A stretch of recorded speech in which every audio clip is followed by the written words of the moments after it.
Indonesia. Nah, setelah kita punya identitas, kita punya tantangan baru. Tantangan barunya adalah bagaimana mengisi identitas ini. Dan karena itu, persoalan kita kedua di gelombang kedua ini adalah tantangan paling besarnya, dan ini yang kemudian menjadi ruh dari zaman pada gelombang kedua ini adalah pencarian sistem ekonomi, politik, hukum yang kompatibel dengan struktur budaya dan sejarah kita. Itu semua tema besar dari Orde Lama, Orde Baru, dan era reformasi. Kita ingin mengisi identitas yang namanya Indonesia ini. Anggaplah ini seperti sebuah hardware, softwarenya seperti apa. Itu sebabnya kalau kita melihat, hampir semua misalnya pertarungan ideologi terjadi di gelombang kedua.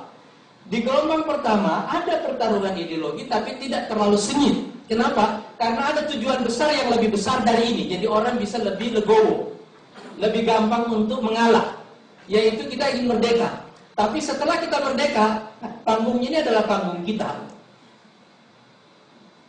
Dan karena itu, itulah waktu terjadi pertentangan yang sangat sengit pada waktu itu. Jadi misalnya, mengapa kita memilih demokrasi liberal pada 10 tahun pertama dari era Orde Lama misalnya. Menurut saya, itu memang adalah satu keniscayaan. Negara baru ini belum punya isi. Yang baru dibuat oleh Bung Karno, ini kan Pancasila, itu baru di awal kan. Baru ini masih mentah semua, belum mendapatkan tafsir. Begitu kita ingin masuk ke detailnya, kita punya persoalan di situ. Jadi kalau kita misalnya melihat pertentangan ideologi yang terjadi di panitia persiapan dibanding dengan di konstituante, itu jauh lebih sengit di konstituante ketimbang yang di panitia persiapan kemerdekaan. Karena ini rumus zamannya. Saya kira saya tidak perlu menjelaskan detail tentang proses-proses di Orde Lama, Orde Baru, dan reformasi, tapi saya ingin menjelaskan bagaimana cara kita berpikir sebagai sebuah bangsa di periode-periode itu. Apa yang secara umum kita pertentangkan itu adalah persoalan-persoalan yang fundamental yang dialami oleh sebuah negara baru. Kita memilih platform negara bangsa karena memang ini adalah format negara relatif yang paling mayoritas di dunia ketika kita merdeka. Dan saya kira sampai sekarang format negara bangsa ini. Dan proses perdebatan tentang format negara bangsa ini umumnya itu dipengaruhi dengan sangat kuat oleh fenomena perang dingin. Karena begitu kita merdeka, perang dunia kedua selesai, kita masuk di era ini. Dan dunia ini terbagi ke dalam dua blok, barat dan timur, dan kita ada. Walaupun kita menyatakan akhirnya diri kita adalah non-blok dan ikut sebagai pendiri pada tahun 55, tetapi dalam kenyataannya pada dasarnya kadang-kadang kita ke timur, kadang-kadang kita ke barat, kadang-kadang juga kita di tengah. Tetapi kita ada dalam pengaruh konstelasi global itu. Jadi kalau drive pada gelombang pertama itu adalah imperialisme, drive global pada gelombang kedua itu adalah perang dingin. Itu jelas mempengaruhi kita. Hampir semua peristiwa politik penting di sini, termasuk diantaranya peristiwa G30S yang mengakhiri Orde Lama dan juga masuknya Timur-Timur ke Indonesia lalu keluarnya kembali, ini kan bagian dari efek dari perang ini semua tadi. Dan ketika kita masuk era reformasi pada tahun 98, itu juga kita masuk dalam drive baru, era demokrasi global. Tetapi yang penting saya jelaskan pada periode ini adalah cara kita menemukan sistem yang kompatibel dengan kita. Baik sistem politik maupun sistem ekonomi. Faktor pertama yang menjadi perdebatan utama pada waktu itu adalah relasi agama dan negara. Dan saya kira ini faktor yang paling lama ya diperdebatkan pada waktu itu. Yang kedua adalah waktu kita ingin menerapkan sistem ekonomi.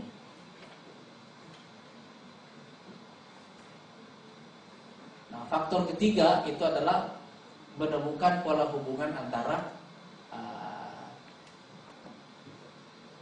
pusat dan daerah sebagai sebuah negara besar. Ini faktor yang paling penting yang kita perdebatkan pada waktu itu.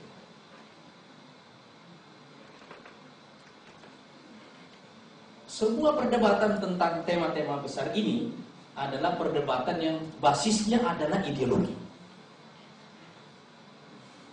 Basisnya adalah ideologi. Baik di level pertama, kedua, juga maupun di level yang ketiga.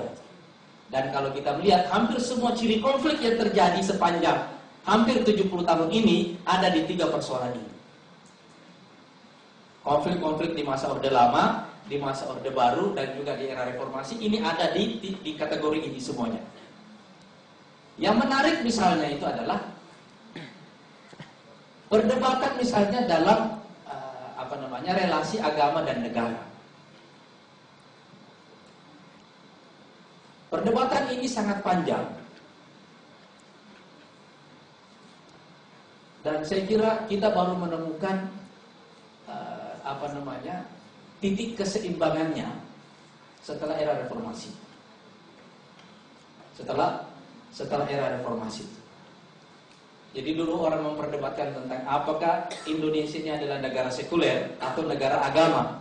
Walhasil jawabannya adalah bukan. Bukan negara agama dan bukan negara sekuler. Iya kan? Sebab orang-orang nasionalis tidak mau disebut sekuler. Iya kan?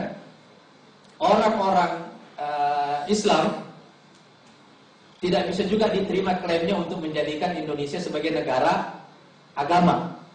Jadi setiap orang yang ditanya pada waktu itu apakah negara Indonesia ini adalah negara agama atau negara sekuler, jawabannya bukan. Dan saya tidak mengerti, ini juga mindset cara berpikir orang Indonesia, menetapkan identitas dengan cara negatif. Jadi bukan negara agama, juga bukan negara sekuler. Tapi dari kesimpulan ini saya ingin menjelaskan cara kita berpikir. Karena dari awal kita punya konstruksi kolektif mind, maka orang-orang Indonesia itu begitu mereka berbeda pendapat, mereka tidak berpretensi mencari siapa yang benar dan siapa yang salah. Tapi yang terjadi itu adalah apa yang baik dari sini, apa yang baik dari sini bisa nggak digabung jadi satu.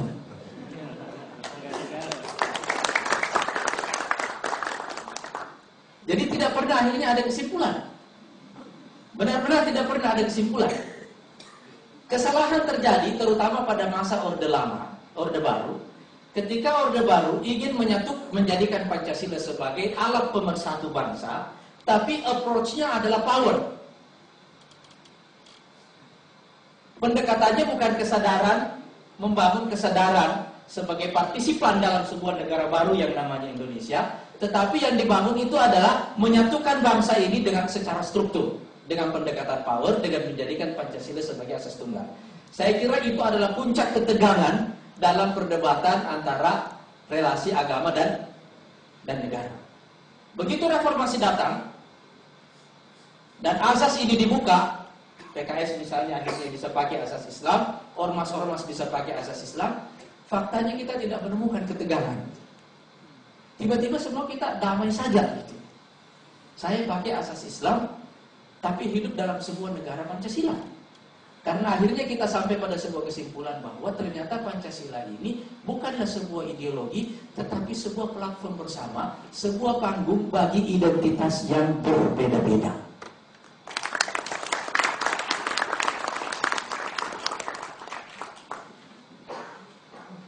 Satu lagi perdebatan yang sangat penting itu adalah perdebatan yang saya kira ini perdebatan antar orde tesis. Lebih dulu mana politik apa ekonomi. Dan ini ada pertentangan antara dua trilogi. Trisakti dan trilogi pembangunan. Kalau kita lihat ide tentang Trisaktinya Soekarno itu bisa dikatakan itu purely politik. Dan ide tentang trilogi pembangunannya Orde Baru itu purely ekonomi. Dan itu yang akhirnya memang terjadi. Kita bisa mengatakan bahwa secara relatif ada demokrasi di masa Orde Lama, tapi tidak ada pembangunan.